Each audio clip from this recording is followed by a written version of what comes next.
Today I'm in York, a city steeped in history, known for its stunning architecture, cobbled streets, and a local hero, Jon Snow, the genius who cracked the code on cholera and saved countless lives in the process. And no, he's not the same one from Game of Thrones. But first, what exactly is cholera?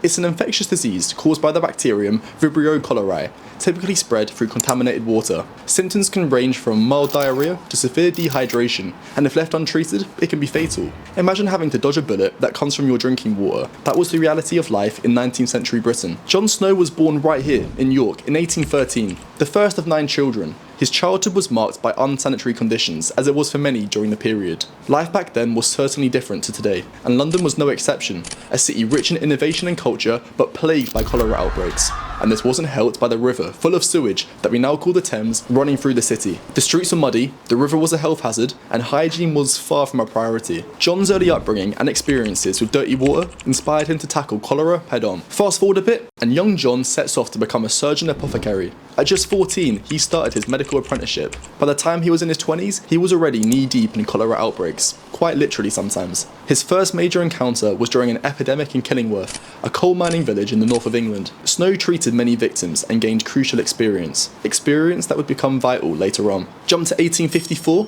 and London was faced with a severe cholera outbreak. This was no ordinary epidemic, it was like the city's worst nightmare, complete with a soundtrack of gasps and a lot of people running for the hills. Enter Jon Snow, who was more than just a physician, he was also a bit of a detective. He realised something was fishy, and it wasn't just the Thames. His remarkable discovery? A particular public water pump in Soho. Picture this, hundreds of people drinking from a single pump that was practically a bacterial buffet. I don't think I'd be lining up for that. With the help of Reverend Henry Whitehead, Snow set out to uncover the source of this deadly disease. While others were busy blaming the bad air, a theory known as miasma, Snow was asking a much more important question.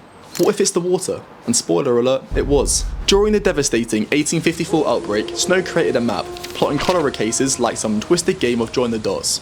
He went door to door, collecting stories and trying a little of the local water himself. Maybe not that last part, but he was relentless. And guess what?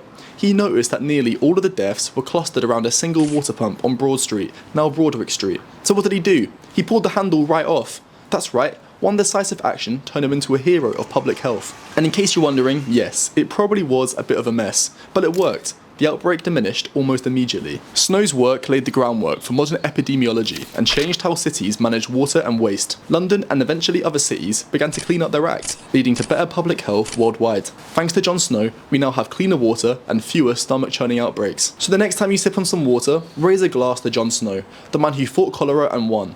He may not have been the one true king, but he certainly was the one true saviour of sanitation. So there you have it, Jon Snow, the unsung hero from York, who battled cholera with a mix of science, a bit of luck, and perhaps a splash of Yorkshire grit.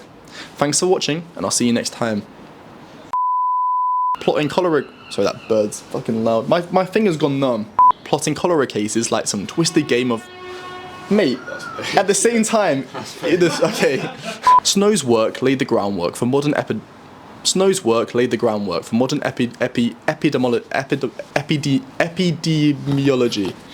Epidemiology, okay.